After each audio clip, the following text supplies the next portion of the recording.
Concreting करने के बहुत से मेथड होते हैं और उन मेथड्स में से एक होता है पंपिंग। तो आज की इस वीडियो में हम बात करने वाले हैं कि जब हम कंक्रीटिंग करते हैं पंपिंग के द्वारा तो उसमें हमें क्या क्या प्रॉब्लम्स आती है और उन प्रॉब्लम को हम कैसे अवॉइड कर सकते हैं, उसके बारे में आज की इस वीडियो में हम बात करने वाले हैं। ज़्यादा इस वीडियो में टाइम वेस्ट नहीं करते हैं। Hello viewer, this is Mohit and you are watching civil tech Hindi. दोस्तों, सबसे पहले बात करते हैं पंपिंग के बारे में। तो जब भी हमें कॉन्क्रीट को किसी हायर एल्टीट्यूड पर यानी किसी ऊंचे लेवल पर पहुंचाना हो या फिर ऐसी जगह जहाँ पर हम जनरल लेबर नहीं जा सकते हो, उस जगह पर अगर हमें कंक्रीटिंग करनी हो तो वहाँ पर हम पंपिंग का इस्तेमाल करते हैं। और पंपिंग के बहुत से एडवांटेजेस होते हैं और कई डिसएडवांटेजेस भी होते हैं, तो उसी के बारे में बात करने वाले हैं। और आज की इस वीडियो में स्पेशली हम बात करने वाले हैं कि जब भी हम पंपिंग करते हैं यानी कंक्रीटिंग करते हैं पंपिंग से, तो उसमें हमें क्या क्या प्रॉब्लम्स आती है और उसको हम कैसे अवॉइड कर सकते हैं। आज की इस वीडियो में हम उसके बारे में बात करने वाले हैं। तो सबसे पहली जो प्रॉब्लम आती है वो प्रॉब्लम आती है ब्लॉकेज की।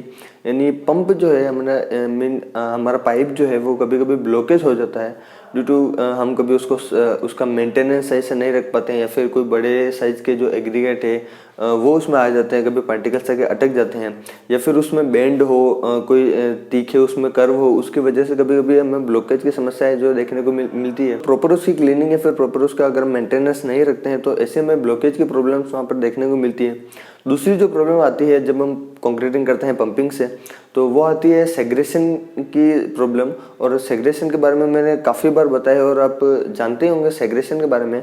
सेग्रेशन ये होता है कि जो पार्टिकल्स होते हैं वो सेपरेट हो जाते हैं, कंक्रीट मिक्स जो होता है उसमें से पार्टिकल्स अलग अलग हो जाते हैं। और ये किस कारण होता है कि अगर हम कंक्रीट को 1 मीटर से ज़्यादा की हाइट से गिराते हैं तो उसमें हमें सेग्रेशन की समस्या देखने को मिलती है। विशेषकर ये एक सिंपल सी थ्योरी है कि अगर हम ऊपर से किसी चीज़ को नीचे गिराते हैं तो भारी चीज़ जो है वो पहले आती है। तो कंक्रीट को अगर हम इंडियन स्टैंडर्ड कोड ये कहता है कि 1 मीटर की हाइट से ज़्यादा से उसको नहीं गिराना चाहिए।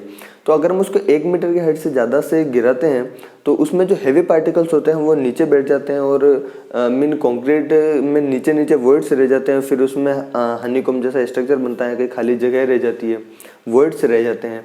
तो ऐसी प्रॉब्लम्स नहीं हो इसके लिए हमें 1 मीटर की हाइट से नहीं गिरना चाहिए। और पंपिंग में अधिकतर में देखने को समस्या मिलती है, जो हमारा स्ट्रक्चर है वो फिनिशिंग अच्छे तरीके से नहीं दे पाता, उसकी सरफेस जो है वो हार्डन होने के बाद स्मूथ हमें नहीं मिलती है। तो तीसरी प्रॉब्लम है वो है ब्लीडिंग की। ब्लीडिंग एक्चुअली क्या होती है कि जब भी हम कंक्रीट को प्लेस करते हैं तो उसमें से उसका अगर वाटर कंटेंट उसमें ज़रूरत से ज़्यादा होता है या फिर कंक्रीट जब टेम्परेचर जब सेटल होती है, जब हम उसको प्लेस करते हैं तो उसमें पानी ऊपर आता है। और अगर वो पानी ज़रूरत से ज़्यादा होता है तो वो पानी ज़्यादा ऊपर आता है और हमारी कंक्रीट की फिनिशिंग को, स्मूथनेस को ख़राब कर देता है। तो इसी प्रॉब्लम को जनरली हम ब्लीडिंग कहते हैं। तो ब्लीडिंग की प्रॉब्लम को अवॉइड करने के लिए हमें जो वाटर कंटेंट है उसका बहुत ही ज़्यादा ध्यान रखने की ज़रूरत होती है कि हम वाटर कंटेंट को एक लिमिट प्रोपोर्शन में यूज़ में लेके चलें। जनरली ये जो है वो 0.45 से लेके 0.55 तक हम यूज़ में लेते हैं। तो पंपिंग हमें जनरली लोकल लेवल पर देखने को नहीं मिलती है। अगर छोटे स्ट्रक्चर्स जो बनते हैं उसमें हम पंपिंग का यूज़ में नहीं लेते हैं और लेना भी नहीं चाहिए, क्योंकि वो एक बहुत ही ज़्यादा कॉस्टली होता है, क्योंकि उसका इक्विपमेंट का खर्चा, पाइप्स का खर्चा और एक उसमें जो हमारा जो कंक्रीट मिक्स है उसको भी एक मेंटेन रख के चलना पड़ता है। उसको भी टाइम टू टाइम हमें उसमें थोड़ी सी भी देरी नहीं होनी चाहिए। तो इसीलिए हम छोटे स्ट्रक्चर्स में इसको नहीं यूज़ में लेते हैं। जब भी हम बात करते हैं बड़े स्ट्रक्चर्स की, जहाँ पर जो कई हज़ारों लाखों मीटर क्यूब में हमारी जो कंक्रीट है उसका वॉल्यूम अगर बनता है तो वहाँ पर हम पंपिंग को यूज़ में ले सकते हैं। और इसकी बेसिक नीड वही होती है जहाँ पर हमें किसी हाई एल्टीट्यूड पे अगर कंक्रीट को पहुँचाना हो या फिर ऐसा कोई टिपिकल सा कंस्ट्रक्शन जहाँ पर हमारी लेबर नहीं जा सकती है, वहाँ पर हम पंपिंग को बेसिकली यूज़ में लेते हैं। और ऐसी कई प्रॉब्लम्स देखने को मिलती है, लाइक हमारे इक्विपमेंट से रिलेटेड कोई खराबी होगी। पंपिंग में हमें जनरली एक प्रॉब्लम और देखने को मिलती है और वो होती है हमारी लेबर की, कि अगर हमारी जो पंपिंग की लेबर है, पंपिंग जो कर रही है वो लेबर अगर स्किल्ड नहीं है, उन्होंने वो काम अगर पहले कहीं सीखा नहीं है या फिर देखा नहीं है या फिर वो उस काम के बारे में नहीं जानते हैं, तो भी हमें पंपिंग में प्रॉब्लम हो सकती है। और हम जानते हैं कि सीमेंट कितनी ज़्यादा कॉस्टली होती है, एग्रीगेट है, सैंड है, हमारा जो वाटर है साइड पर अवेलेबिलिटी, वो ये सारी जो कॉस्टिंग होती है वो कितनी ज़्यादा होती है। हमारे कंक्रीट मिक्सर को चलाने का जो कॉस्ट होता है वो काफ़ी ज़्यादा होता है। हमारी कंक्रीट अगर थोड़ी सी भी ख़राब होती है तो हमें नुकसान होता है। तो इसीलिए हमें पंपिंग की लेबर जो है वो स्किल्ड लेबर यूज़ में लेनी चाहिए। और अगर काफ़ी बड़ा स्ट्रक्चर है और काफ़ी बड़ा अगर प्रोजेक्ट है तो वहाँ पर हमें एक स्किल्ड पंप ऑपरेटर भी चाहिए होगा, ताकि वो अच्छे तरीके से पंपिंग को मैनेज कर पाए और हमें हमारी कंक्रीट जो है वो ख़राब ना हो, उसको नुकसान ना हो। तो अब बात करते हैं कि ये जो हमने सारी इन प्रॉब्लम्स की बात की उसको अवॉइड हम कैसे करें, उसको कैसे बचाएं। तो सबसे पहली चीज़ तो हम ये कर सकते हैं कि जब भी हम कंक्रीट मिक्स को तैयार करते हैं उसमें जो गैप ग्रेडेड एग्रीगेट्स है उसको हमें अवॉइड करना चाहिए, जबकि हमें उसमें वेल ग्रेडेड एग्रीगेट यूज़ में लेने चाहिए। तो गैप ग्रेडेड एग्रीगेट का मीन्स है कि किसी साइज़ के एग्रीगेट की जो परसेंटेज है वो बहुत ही ज़्यादा है, बहुत ही अगर छोटी साइज है तो उसका परसेंटेज बहुत ही कम है, या फिर जो साइजेज होते हैं उसके वेट में काफ़ी ज़्यादा वेरिएशंस होते हैं। तो ऐसा हमें नहीं करना चाहिए, हमें वेल ग्रेडेड एग्रीगेट यूज़ में लेने चाहिए जिसमें जिसकी जितनी सफिशिएंट रिक्वायरमेंट है हमें उसका उतना ही परसेंट लेने चाहिए। फॉर सपोज 20 mm एग्रीगेट है, 10 mm एग्रीगेट है, उसका हमें जितना हमें प्रोपोर्शन रिक्वायर्ड है हमें उतनी ही उसमें लेके चलने चाहिए। ताकि अगर क्या होगा कि अगर डिफरेंट साइज के पार्टिकल्स अगर उस पाइप में जाएंगे तो वो उसमें बीच में फंस सकते हैं और ऐसे हमारा पाइप का जो ब्लॉकेज है वो हो सकता है। तो हमें कोशिश करनी चाहिए कि हम जो गैप ग्रेडेड एग्रीगेट्स है वो अवॉइड करें और वेल ग्रेडेड एग्रीगेट को यूज़ में लें। तो दूसरी चीज़ हम क्या कर सकते हैं, हम कंक्रीट की हैंडलिंग अच्छे तरीके से कर सकते हैं। हैंडलिंग में हमें क्या ध्यान में रखना चाहिए कि आप सभी जानते हैं कि हमारी जो ऑर्डिनरी पोर्टलैंड सीमेंट होती है, फिर एक जनरल सीमेंट होती है, उसका इनिशियल जो सेटिंग टाइम होता है वो 30 मिनट होता है और जो फाइनल सेटिंग टाइम होता है वो 10 घंटे होता है। तो हमें इस चीज़ को ध्यान में रखना चाहिए कि कंक्रीट जो है वो ज़्यादा देर तक पड़ी ना रहे, या फिर अगर हम आरएमसी का यूज़ कर रहे हैं रेडी मिक्स कंक्रीट का, तो उसका जो ट्रक है, जो मिक्सचर है वो टाइम पर आ जाए। यानी इसकी जो मैनेजिंग है, कंक्रीट की हैंडलिंग है, वो हमें अच्छे तरीके से करनी चाहिए ताकि कंक्रीट में ऐसा ना हो कि वो थोड़ी बहुत देर पड़ी रह जाए।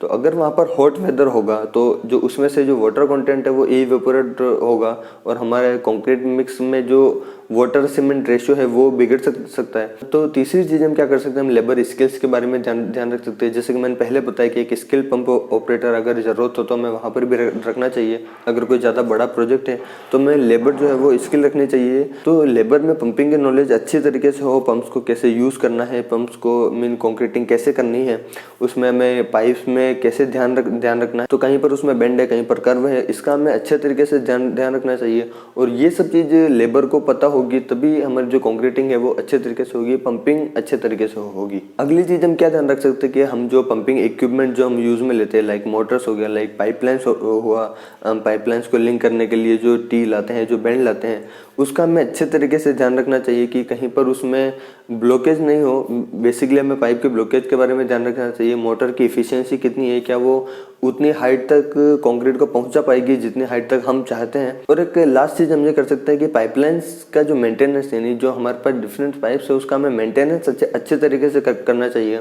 और ये मेंटेनेंस इवन पाइपलाइन ही नहीं, मैंने बहुत सी जगह पर देखा है कि कंक्रीट मिक्सचर जो होते हैं उसका भी लोग अच्छे तरीके से ध्यान नहीं रखते हैं। कंक्रीट मिक्सर में जनरली क्या करते हैं कि हर एक कंक्रीटिंग के बाद उसको अच्छे तरीके से क्लीन करना चाहिए ताकि उसमें कहीं पर सीमेंट, कहीं पर एग्रीगेट उसमें चिपके हुए न रह जाए। क्योंकि जब भी हम नेक्स्ट बार अगर उसमें कंक्रीटिंग करेंगे तो जो नेक्स्ट बार के लिए कंक्रीट का जो रेशियो है, यानी सीमेंट का रेशियो, एग्रीगेट का रेशियो, वाटर का रेशियो, वो सब बिगड़ जाता है। क्योंकि उसमें पहले से जो मौजूद सीमेंट वगैरह लगी होती है जो उसमें चिपके हुए होते हैं पार्टिकल्स, यानी उसमें कंक्रीट हार्डन हो जाती है। और वो अगर हमारी नई कंक्रीट में आती है तो उसको रेशियो को बिगाड़ती है। उसमें अगर इतना बड़ा पार्टिकल अगर उसमें आकर गिर रहा है हमारी नई कंक्रीट में तो उसमें वॉइड्स को डेवलप करेगा, वो अच्छे से उसमें सेटल नहीं होगा और उसकी स्ट्रेंथ को भी अफेक्ट कर सकता है अगर ज़्यादा ख़राब है हमारा मिक्सर। तो ऐसी चीज़ हमें पाइपलाइन में भी ध्यान में रखनी चाहिए कि हम हर एक कंक्रीटिंग के बाद उस पाइप को एयर प्रेशर से, वाटर प्रेशर से अच्छे तरीके से क्लीन कर लें। ये इंश्योर कर लें कि उसमें एक भी कोई पार्टिकल बचा हुआ नहीं है। तो पंपिंग जो है वो, जैसे मैंने बताया कि मैं जनरल स्ट्रक्चर्स में देखने को नहीं मिलती है, बहुत ही रेयरली देखने को मिलती है जब भी हम बड़े प्रोजेक्ट्स की बात करते हैं। कभी मेरी कोशिश रहेगी तो मैं आपको बता पाऊँ, साइट की विजिट कर पाऊँ जहाँ पर पंपिंग होती है और एक्चुअलिटी में वो लाइव बता पाऊँ कि उसमें कैसे क्या हम जो लेबर होती है, कैसे क्या हमारे जो इक्विपमेंट्स वहाँ पर एट द साइट पर यूज़ में लेते हैं, उन सब चीज़ों के बारे में आपको बता पाऊँ। तो मुझे उम्मीद है कि ये वीडियो आपको पसंद आया होगा। अगर ये वीडियो आपको पसंद आया हो तो इस वीडियो को लाइक कीजिएगा। मुझसे सोशल मीडिया पर जुड़ने के लिए मेरे इंस्टाग्राम और फेसबुक पेज के लिंक्स के जो लिंक्स है वो डिस्क्रिप्शन में दिए हुए हैं, तो वहाँ पर जाकर आप मुझे फॉलो कर सकते हैं। और कुछ भी क्वेश्चन वगैरह हो तो नीचे कॉमेंट बॉक्स में या फिर मुझे DM करके पूछ सकते हैं। और सिविल टेक हिंदी चैनल को भी सब्सक्राइब करना बिल्कुल मत भूलिएगा क्योंकि मैं आपके लिए हमेशा ऐसी वीडियो लेकर आता रहता हूँ। फिलहाल के लिए इतना ही, मैं मिलता हूँ आपसे अगली वीडियो में।